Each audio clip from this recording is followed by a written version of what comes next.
I sacrificed everything for my brother, but he betrayed me, then he lost everything and came crawling back. Did I help or let him suffer?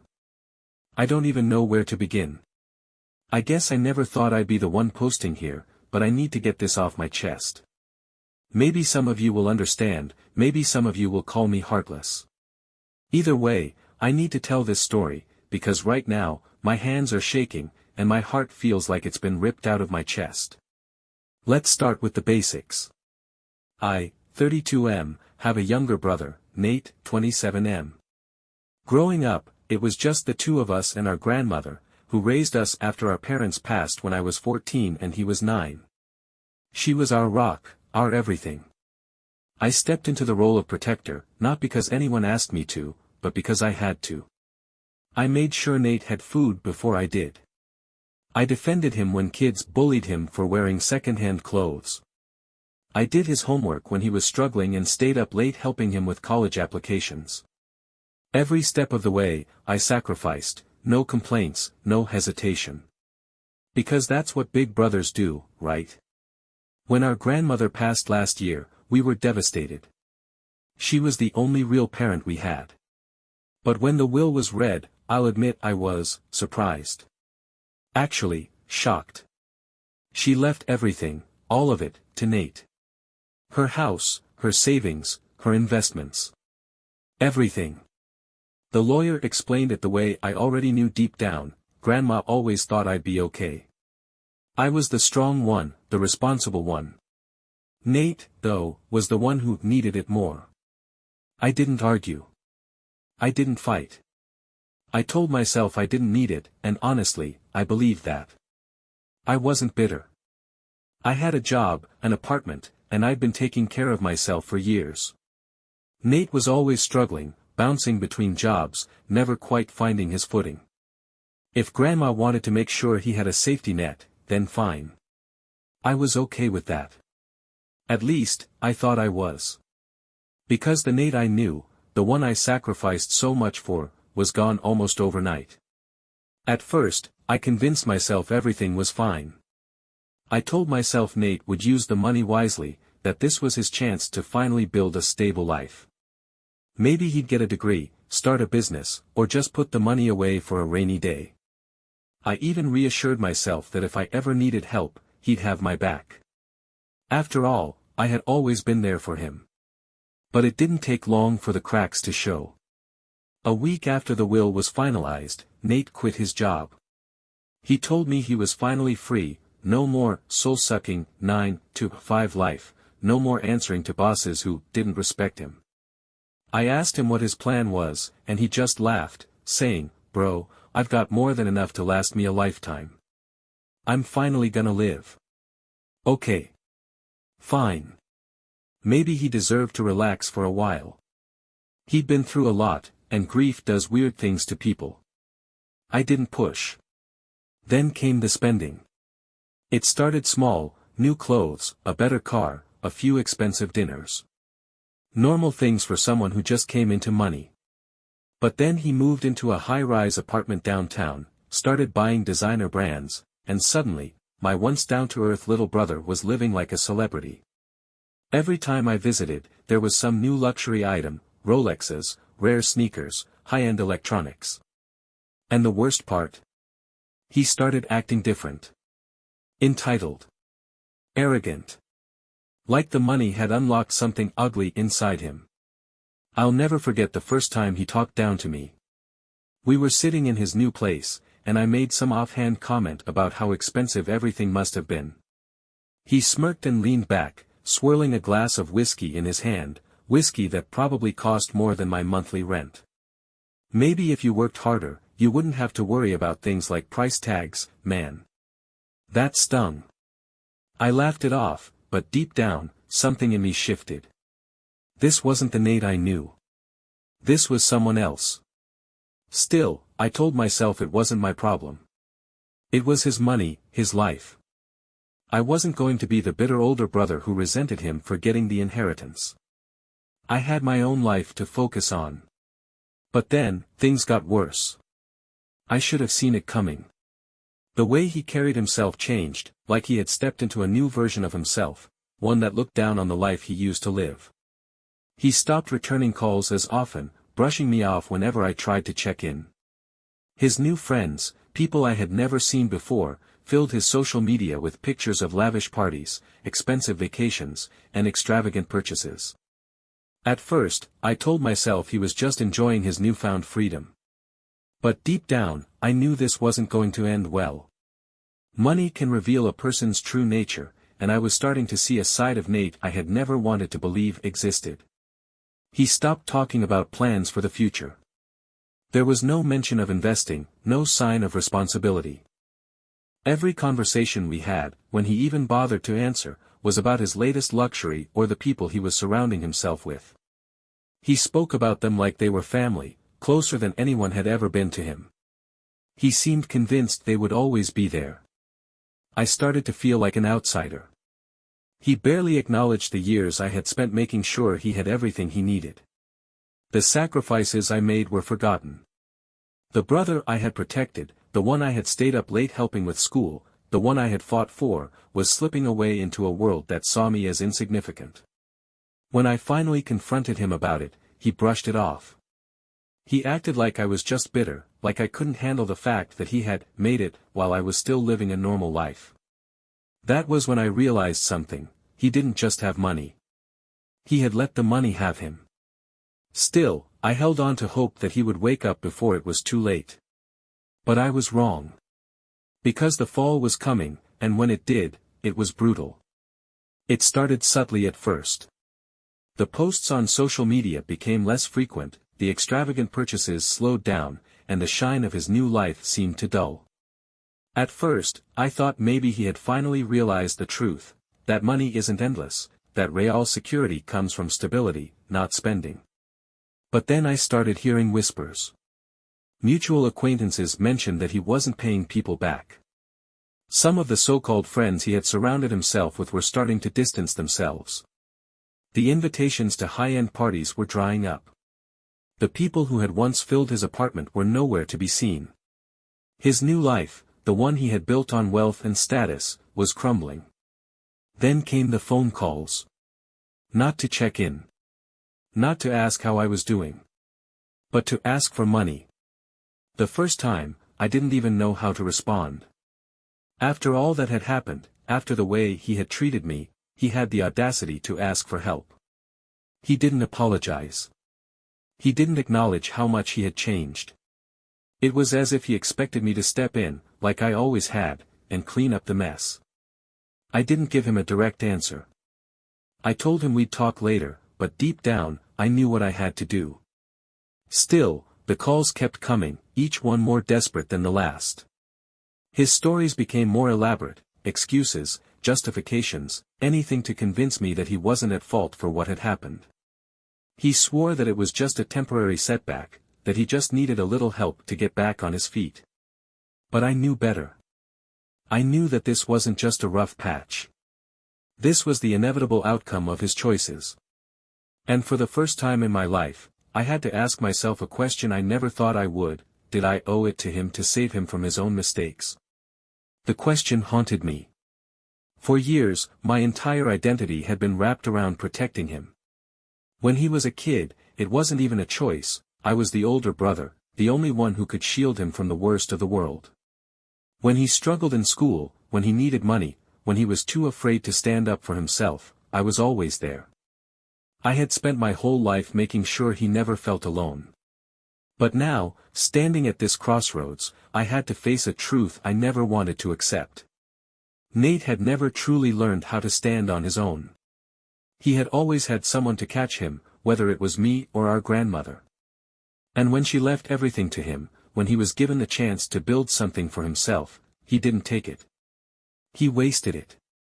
He burned through the only real safety net he would ever have, not because he had no other choice, but because he thought it would last forever. And now, he was standing in the wreckage, expecting me to put the pieces back together. The latest call had been the most desperate. He had nowhere to go. The expensive apartment was gone, the bank accounts drained. The friends he had surrounded himself with had disappeared the moment the money ran out. And now, with nowhere left to turn, he was reaching out to the only person who had never abandoned him. But this time, I hesitated. It would have been so easy to say yes. To tell him he could crash on my couch, that I would help him find a job, that things would be okay. It would have been the same thing I had done his whole life, shouldering his burdens while he moved forward, unscathed. But if I saved him now, what lesson would he ever learn? He had to face the consequences of what he had done. So, for the first time in my life, I told my brother no. The silence on the other end of the phone was unbearable. For a few seconds, I thought he had hung up. But then, I heard him breathing, ragged and uneven, like the weight of my answer had just hit him full force. I had never told him no before, not like this. Sure, I had set small boundaries in the past, but nothing like this. Nothing that left him truly alone with the consequences of his choices. At first, he tried to argue, saying I was being unfair, that I was his brother, that family was supposed to help each other. He reminded me of everything we had been through, all the nights we stayed up together as kids, scared and unsure of what the future held. He tried to make me feel guilty, as if I was the one turning my back on him, not the other way around. But I stood firm. I told him that I had always been there for him, that I had given him everything I could. But this was different. He had been given a gift, a chance to change his life forever, and he had thrown it away. I wasn't going to clean up his mess. The moment I finished speaking, the desperation in his voice shifted to anger. He started blaming me, accusing me of being jealous, of holding a grudge over the inheritance. He said that I had probably wanted him to fail all along, that I was just waiting for this moment to kick him while he was down. Hearing those words hurt more than I expected. It wasn't just the anger, it was the fact that, deep down, he truly believed it. That was when I knew. Nate hadn't just lost his money. He had lost himself. And no amount of help from me was going to fix that. When he finally hung up, I sat there, staring at the phone, feeling like I had just lost my brother all over again. The days after that call felt heavier than I expected. I told myself I had done the right thing. That Nate needed to face the reality of his choices, that stepping in would only enable him further. But even knowing all of that, the guilt crept in. I kept expecting another call. Maybe an apology, maybe just another desperate plea. But there was nothing. He had vanished from my life as quickly as he had when the money first came in. Only this time, there was no luxury, no status, nothing left for him to hide behind. Then, one evening, I got a text. It was short. Just as simple. I have nowhere to go. I stared at the screen for a long time. It would have been so easy to respond. To tell him he could come over, that we would figure it out together. That no matter how much he had changed, I couldn't just leave him out in the cold. But then I thought about everything. About the way he had dismissed me, treated me like I was beneath him. The way he had laughed at my life, belittled my work, acted like I was just another person who didn't understand what it meant to truly live. I thought about how he had burned every bridge he ever had, how he had walked away from the one person who had always stood by him, only to come crawling back when there was nothing left. And I realized something painful. Nate wasn't reaching out because he had changed. He wasn't asking for help because he had learned his lesson. He was asking because I was the only option left. If I said yes, if I let him back in, it would be the same cycle all over again. He would use me as a stepping stone, get back on his feet, and the moment things got better, he would walk away just like before. So I didn't respond. I set the phone down and walked away, forcing myself to accept the truth. Some people have to hit rock bottom before they can climb back up. And this time, I wasn't going to be the one to break his fall. The hardest part wasn't saying no. It was everything that came after. Days turned into weeks, and Nate never reached out again. No more calls, no more texts. Just silence. At first, I expected relief. I thought that once the initial sting of shutting him out passed, I'd finally be able to breathe, to focus on my own life without the weight of his choices dragging me down. But instead, there was just this, emptiness. Like something had been carved out of me, and I wasn't sure if it would ever fill back in. I found myself wondering where he was, what he was doing, if he had found somewhere to stay. The thought of him sleeping in his car, or worse, out on the street, gnawed at me in the quiet hours of the night. But I forced myself to stay strong. I told myself that this was his moment to learn. That if I stepped in now, he would never understand what he had lost, not just the money, but everything that came with it. The trust. The relationships. The stability he had taken for granted. But guilt is a strange thing. There were nights I caught myself reaching for my phone, my thumb hovering over his contact. I told myself I was just checking if his number was still active, but deep down, I knew what I was really looking for. A sign. Any sign that he was okay. But there was nothing. I tried to keep living my life as if nothing had changed. Work, gym, sleep, repeat. I even forced myself to go out with friends, to pretend like I wasn't constantly wondering if my brother had a roof over his head. Then, one afternoon, I ran into one of our old mutual friends, someone who had been around before Nate's rise and fall. The moment she saw me, her face changed. There was something in her expression, hesitation, maybe even pity. She told me she had seen Nate. He wasn't in a good place.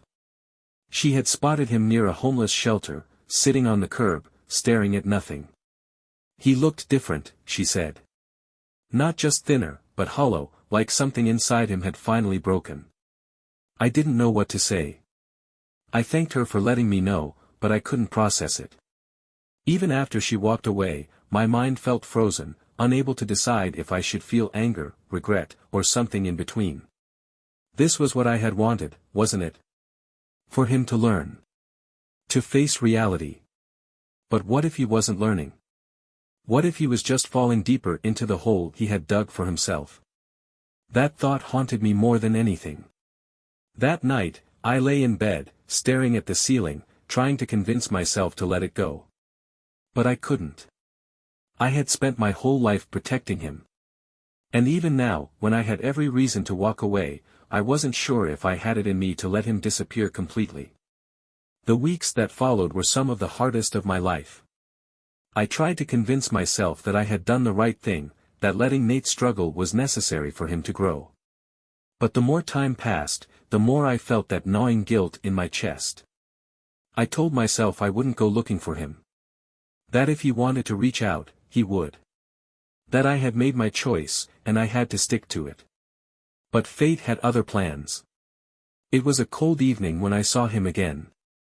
I had stopped at a gas station after work, exhausted, barely paying attention to my surroundings. I had gotten into the habit of scanning the streets without even realizing it, hoping, dreading, that I would catch a glimpse of him.